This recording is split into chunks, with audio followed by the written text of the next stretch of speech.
So today I want to discuss with you all the crimes of Great Britain and the crimes of the British Empire. Now, I made a video a little while ago called Do I Hate Britain? That was the name of the video. And as I say in that video, I don't hate Britain in and of itself. I love Britain. Britain is my home country. But I also say that being patriotic and loving your country doesn't automatically entitle you to ignore the crimes and the history of that country. In the same way that Germans aren't entitled to ignore the Third Reich and the Holocaust. In fact, they do. In that period of time, Hitler's reign and Hitler's rise and fall in Germany isn't taught very well in German schools. It's phased out of most textbooks, so they do. And in the same way that is unacceptable to me, the crimes of the British Empire being completely ignored by mainstream historians and scholars, etc., is completely unacceptable to me. Now, we have a history of violence and bloodshed and colonialism. Hello, we have the British Empire. How do you build an empire? You colonise, you take over, you invade. This is what the Brits have done for hundreds upon hundreds of years. Now, yes, of course, I know there's going to be people coming at me from all different angles saying, oh, well, other countries have done bad things too. Yes, of course, I understand that. The difference is, I don't live in those countries. I'm not from those countries. So yes, I can sit here and I can criticise Iran, Saudi Arabia, Iraq, Afghanistan, Libya, Syria. I can criticise India, Pakistan, criticise all those countries. And I do quite regularly in many of my conversations online and such. But the fact of the matter is, I live in Britain. Therefore, my primary concern is Britain and how British people living in Britain see Britain. Now, Winston Churchill, as I touched upon in the last video, in the first video that I mentioned earlier, is seen as a British hero, a cultural icon. He's on our £5 note. Now, many people see him as the man who won the war. Now, you can argue semantics about that, who won the war. Personally, I think the Russians won the war by holding back the Nazis and then pushing them right back to Berlin. But that's neither here nor there. He's seen as the man who kept charisma high, not charisma, that's the wrong word, morale high in the Second World War at home by going around doing his V for Victory stuff and all that kind of stuff and keeping, spirits high. And fair enough, credit where credit's due. He does deserve praise for that. However, he's also the man who set the blacks and tans, and that's not me being racist, the blacks and tans were a form of British army, form of British troops, set them loose on the Irish and the Welsh when those countries were threatening to rebel and go on hunger strike and such. In fact, he's quoted as saying, if the Welsh want to go on hunger strike, we will fill their bellies with lead. He's also quoted as saying, I hate the Indians, they're a beastly people with a beastly religion, and the famine they are currently suffering is their own fault for breeding like rabbits. Notwithstanding, obviously, the 250 years of British imperialism in India, in which they rinsed the country dry of all of its trade and its materials and its goods, and then fucked off and left it.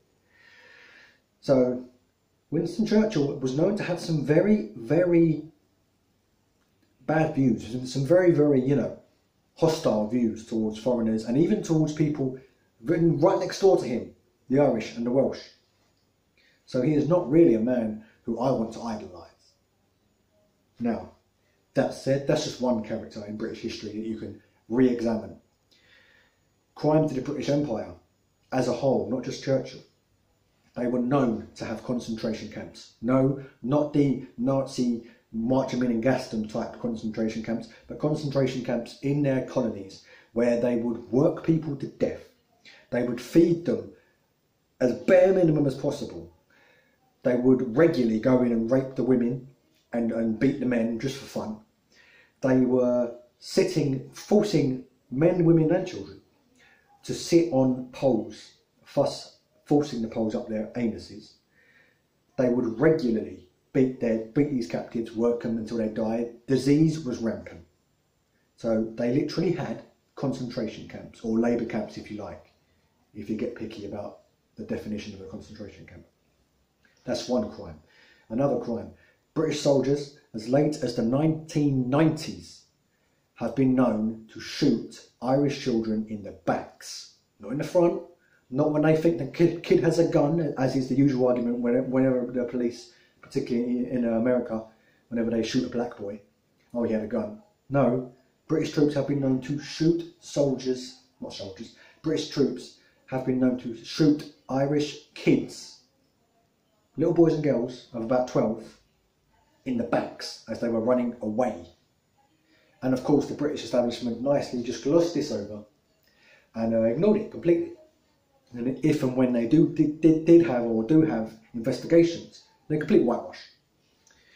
Now, that said, I know many people are going to be going, oh, well, the IRA did some terrible things. They detonated bombs that killed little boys, etc., etc. Yes, of course, the IRA were horrendous. They ran a campaign of murder based off of their own political ideals and what they wanted for Ireland. That's horrific. I completely condemn that, 100%. That doesn't leave me blind to the crimes of the British during this period as well. That's not something that can just be ignored. Just because our enemies are doing bad stuff, that doesn't give us the right to do other bad stuff. Take even the Second World War. If you look at aerial photographs of Berlin at the end of the Second World War, Berlin is flat. There is nothing left. Because what happened when Hitler launched his Blitzkrieg campaign, not Blitzkrieg, that was another thing entirely, launched his campaign of the Blitz on Britain, we did it back to his civilian areas, to Berlin. Now, just because Hitler was horrendous enough to launch aerial bombardments against civilian areas, that does not give us the right, that did not give us the right to do it in return and kill German civilians. Do you think German civilians were Nazis? Yes, of course there were obviously Nazis in German civilian life. That doesn't mean that they all supported Hitler. A lot of them were forcibly oppressed into supporting Hitler. But inwardly, we don't know what was going on. So we were just killing people just because they lived in the wrong country. And this is a long history of what Britain has done. Now, as I said earlier, if you love your country, you must be willing to accept its previous crimes and its previous travesties and the things it has done in the past.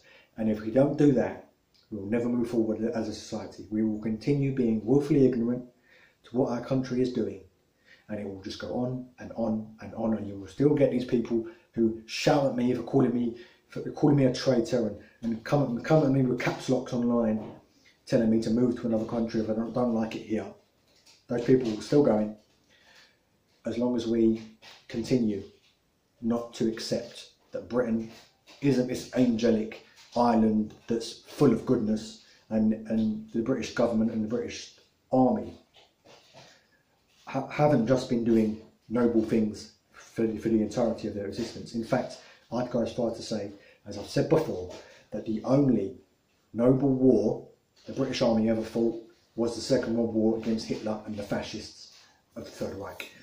Even that, when we rebombed Berlin, when we bombed Berlin in retaliation for the Blitz, and we started launching our own bombing campaigns, even that was iffy at best. So that's really all I wanted to say on that subject. Don't be ignorant to the crimes of your country just because you love your country. That is a fast track to just complete ignorance and dictatorship, if you will. Thanks for watching. I'll see you next time.